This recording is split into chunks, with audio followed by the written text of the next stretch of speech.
గం గణపతయే నమః. హరిః ఓం. గరుడ మహాపురాణంలో విష్ణువే ఉపాస్య తత్వమని నిరూపించుట గురించి చెప్పుకుంటున్నాం. శ్రీకృష్ణ భగవంతుడు ఈ విధంగా చెప్పసాగాడు. పక్షీంద్ర, బుద్ధి, పత్ని ఆమె 2 రూపాలు కలది. ఒకటి దుష్టమైనది, రెండవది మిక్కిలి మంచిదైనది. వాటి లోపల దుష్ట రూపమైనది తక్కువది. మంచి బుద్ధి రూపంలో ఉండేది మొదటిది. జీవుడు తక్కువ దాని చేత నష్టం పొందుతున్నాడు. మిక్కిలి గొప్పగా ఉండే దాని చేత యోగ్యమైన ప్రతిష్టను పొందుతున్నాడు. కనిష్ట యొక్క రూపం చెప్తున్నాను ఆకర్ణించు. విని దాని యందు త్యాగబుద్ధిని ఆచరించు. కనిష్ట ఏ జీవుని ప్రేరేపిస్తుందో అతడు ఎల్లప్పుడూ కామ్య ధర్మాలను మాత్రమే ఆచరిస్తాడు. బ్రాహ్మణులు ఎక్కడ, మహాత్ముడైన విష్ణువు ఎక్కడ, కథా ప్రసంగమెక్కడ, యజ్ఞాలు ఎక్కడ, గోవులు ఎక్కడ, అశ్వత్థం ఎక్కడ, స్నానం ఎక్కడ, శౌచం ఎక్కడ, ఇదంతా పేరుకు మాత్రమే. అంతయు నశించిపోయేదే. మూఢుడైన భర్తను రేణుకను పూజించు. మాయాదేవికి దీపదానం ఇయ్యవలసింది. ఓరి మూఢుడా, అంధుడా, నీవు భైరవుడు మున్నగు వారిని భజించు. ఎల్లప్పుడూ పసుపును ధరించు. జ్యేష్ఠమాసంలో అష్టమి నాడు జ్యేష్ఠాదేవిని పూజించు. భక్తితో సూత్రం కంఠంలో ముడిగా వేసుకొమ్ము. మిరియం వేసవికాలం మరి గంధాన్ని సేవించు. అలాగే సూత్రాన్ని కంఠంలో ధరించు. మంచి రోజున దీపస్తంభాన్ని పూజించు. ఆ సూత్రాన్ని గళభాగంలో ధరించు. ఓ జీవా, నీవు భక్తితో ఆదిలక్ష్మి అయిన మహాలక్ష్మిని చక్కగా పూజ చెయ్యి. లక్ష్మీ సూత్రాన్ని స్వీయ కంఠంలో ధరించు. తరువాత కాలంలో మహాలక్ష్మి సంపన్నుడవు కాగలవు. మౌంజిని ధరించే దినాన్ని విడిచిపెట్టి మిక్కిలి భక్తితో భాగ్యములను కోరుకుంటూ మంచి గుగ్గులాలను ధరించు. గంధ పుష్పాలతోనూ ధూపదీపాలతోనూ సంతోషపరుస్తూ భక్తితో వెంటనే సువాసినులను పూజించు. కంచు పాత్రలో శ్రేష్టమైన హారతి ఉంచి దేవతా గణాలకు హారతినియ్యి. వేపాకులను నేలపై ఎక్కువగా పరిచి నన్ను క్షమించు అంటూ నీవు నమస్కరించు. ఇచ్చట ఎప్పుడూ మహాదేవిని పూజించు. గొప్పవారైన వైష్ణవులకు అన్నం మున్నగు వారిని మహాదేవిని పూజించక ముందు ఇయ్యవద్దు, పెట్టకము. మహాదేవిని పూజించక ముందు సద్వైష్ణవులకు భోజనం పెడితే నీ భాగ్యం చూస్తూ ఉండగానే నశించిపోతుంది. తన ఎడమ చేతి యందు వెదురుతో చెయ్యబడిన బుట్టలో దీపాన్ని ఉంచి దానిని ఎడమ చేతితోనే పట్టుకొని నీవే విభుడవు ఓయి పతి లిమ్ము. 5 ఇండ్లలో చక్కగా శ్రద్ధగా సిగ్గు విడిచి భిక్ష చేయి. అందమైన కుడి చేతిలో బుట్ట, ఎడమ చేతిలో దీపం ధరించి. ముందు ఇంటిలో 6 రసాలతో కూడుకున్న భోజనం లోకరహస్యంగా నీవు చెయ్యి. పతి మిగిలిన ఆ అన్నాన్ని వారిచే తినిపించు. ఓయి నీవు శరణం కమ్ము అని అర్థించు. వారి చేతిని పుస్తకంపై ఉంచి నన్ను రక్షించమని వారి ముఖాలతో అర్చించు. ఓ పతి, నీవు ఇప్పుడు ఖడ్గదేవతను పూజించు. ఆ సేవకులను కూడా ఇప్పుడు చక్కగా పూజించు.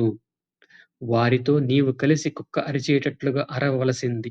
ఎల్లప్పుడూ నీవు పసుపు ధరించు. పంచామృతాలతోనూ 16 ఉపచారాలతోనూ నీవు భీమసేనుని పూజను ఆచరించు. వెండితో కౌపీనం చేయించి సమర్పణ చేసి దీపమాల సమర్పించు. శ్రేష్ఠులైన ఆ సేవకులను భక్తితో అప్పుడు భజింపజేయుము. నీవు భీమ భీమ అంటూ కేకవేయి.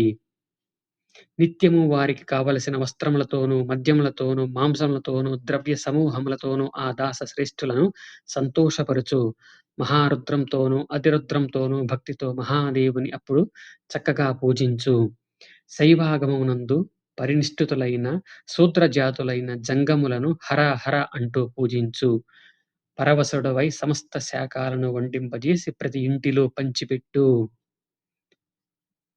శాకంభరిని మిక్కిలి ప్రీతితో భక్తిగా అలంకరించి ఆమె గుణాలను ప్రస్తుతిస్తూ పూజించు. నీవు ఆ రోజున కన్నులతోనే కులాల దేవుని శంభుబుద్ధితో భక్తితో అప్పుడు పూజించు. ఆ భక్త శ్రేష్ఠులను ఇప్పుడు చక్కగా పూజించు. ఆ పాద మూలమునందు వినయంగా నమస్కరించు. గొప్పదైన పంచమి నాడు మట్టితో చేసిన శేషమూర్తిని పుట్టలోనున్న పాలు, పేలాలు మున్నగ వాటితో పూజించు. గొప్పదైన నాగపాశాన్ని కంఠంలో బంధించి ఆ శేష నివేదనాన్ని ఓయి నీవు మళ్ళీ భజించు. నీవు మళ్ళీ భుజించు. నాలుగో రోజున చతుర్దశి నాడు భక్తితో భోజనం చెయ్యి. ఇప్పుడు నైవేద్యాన్నాన చక్కగా భుజించు. ఈ మొదలైన వాటిచి కనిష్ట బుద్ధిని పతిని ప్రేరేపించి నిత్యము జీవుని నశించిపోయేటట్లుగా చేస్తుంటుంది. ఆ బుద్ధి యొక్క సాంగత్యంచే జీవరూపుడైన పురుషుడు ఈ లోకమునందు, పరలోకమునందు కూడా నిన్ను కరుస్తుంటాడు. ఆమె యొక్క సంగమాన్ని మిక్కిలి దూరంలో విడిచిపెట్టి నీవు ఎల్లప్పుడూ మిక్కిలి గొప్పదైన యజనాది కృత్యాన్ని ఆచరించు. సుబుద్ధి రూపమైన జ్యేష్ఠాబుద్ధి ప్రేరేపిస్తూ మిక్కిలి భక్తితో సేవించు అని పలుకుతూ ఉంటుంది. జ్యేష్ఠాబుద్ధి శ్రేష్టమైన బుద్ధి. నిత్యము హరిని విడిచి మరొకరిని భజించవద్దు. ఆ రేణుక నిన్ను రక్షించలేదు. అదృష్టం అనే పేరుతో ఉండేవాడు నిత్యము హరియే పక్షేంద్ర. అతడే ఫలితాలను అందజేసేవాడు అయినా కంటికి కనబడని తత్వమది లేనట్లుంటుంది. శృతులయందు చెప్పబడిన జుగుప్స కలిగించే రోత జీవునికి పతికి ద్రోహం చేసే దేవిని ఎల్లప్పుడూ సేవించి ఆమె అనుగ్రహం వల్ల కుష్టం, భగరథం మున్నగు వాడిచే దుఃఖం అనుభవించి సంయమునికి యమ రాజధానికి పయనించు. అప్పుడు ఆ కుచితురాలైన దేవి కనిష్ట బుద్ధి ఎక్కడకు వెడుతుందో నాకు వచించు. కాబట్టి ఓ జీవుడా, నీవు ఆ దేవిని సేవించవద్దు. ఓ జీవుడా, సంసార దుఃఖం నుండి తరింపజేసే చక్కని రూపంతో ఉండే బ్రాహ్మణులను, వైష్ణవులను నీవు భజించు. సత్యుడైన విష్ణువు యొక్క సేవాధికాలను వదిలి మాయాదేవిని భుజించుట వల్ల ఏమి ప్రయోజనం చెప్పు. జ్యేష్ఠమాసంలో అష్టమి నాడు జ్యేష్ఠాదేవిని లక్ష్మిని లక్ష్మీ రూపంగా భావించి భక్తితో పూజించి జీవుడా, నీవు ఆమె సూత్రం కంఠబద్ధం కావించుకొని అనేక విధాలైన దుఃఖాలను అనుభవించు. జీవుడా, ఎప్పుడైతే యమకింకరులచే పాశాలతో కట్టబడి వారు గట్టిగా కొరడాలతో కొడుతూ ఉండగా గుర్రాలను అదిలించి చెవుకులతో అప్పుడు అలక్ష్మి ఎక్కడికి పారిపోయింది. అందువల్ల విష్ణు పాదాలను భజించు. మూఢా, ఓ జీవుడా, నీవు ఎల్లప్పుడూ వాయుతత్వాన్ని వ్యాపించి ఉన్న దానిని భజించు. నీవు సూక్ష్ముడైన స్కందుని ఆశ్రయించవద్దు. ఆ విధంగా నీవు ఆ నవనీతాన్ని భక్తితో గ్రహించి ఆ ఎంగిలిని భక్షించి, ఓ జీవుడా, ఆమె సూత్రాన్ని కంఠబంధం కావించుకొని పతి, నీవు ఇక్కడనే దుఃఖాలను అనుభవించు. జీవుడా, ఎప్పుడైతే యమకింకరులచే పాశాలతో కట్టబడి వారు గట్టిగా కొరడాలతో కొట్టేటప్పుడు ఆ స్కందుడు ఎలా నిన్ను వచ్చి రక్షిస్తాడు. అందువల్ల విష్ణువు యొక్క పాదమూలాన్నే భజించు. జీవుడా, నీవు దీపస్తంభాన్ని దీపింపజేసి నీ కంఠంలో సూత్రాన్ని భక్తితో బంధించుకుంటే అప్పుడు యమదూతలచే పాశాలతో కట్టబడి దీపస్తంభాలతో గట్టిగా కొట్టబడిన వాడవు అవుతావు. అప్పుడు దీపస్తంభం ఎక్కడకు పలాయిస్తుంది. అందువల్ల విష్ణు పాదాలను భజించు.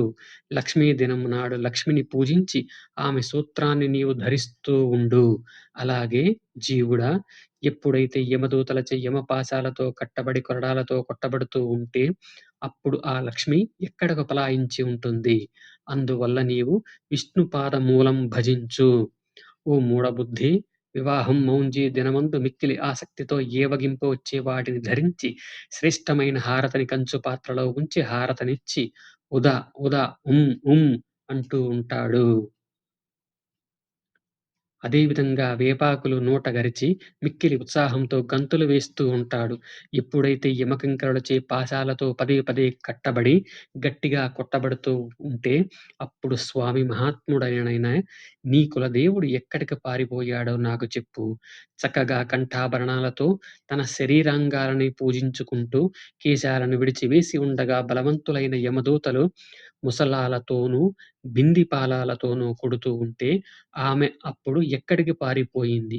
ఆమె జుట్టు లేకుండా చెవులను వ్రేలాడేటట్లుగా చేసి అందమైన తన ఎడమ చేతి యందు వెదురు బుట్టనుంచుకొని దీపాన్ని ఉంచి ఎడమ చేతితో పట్టుకొని ఆ మూఢుడు పతి గృహమునందు భిక్షను అడుగుకుంటూ ఉండగా ఆ దేవి స్వగృహములోనే ఉన్నది.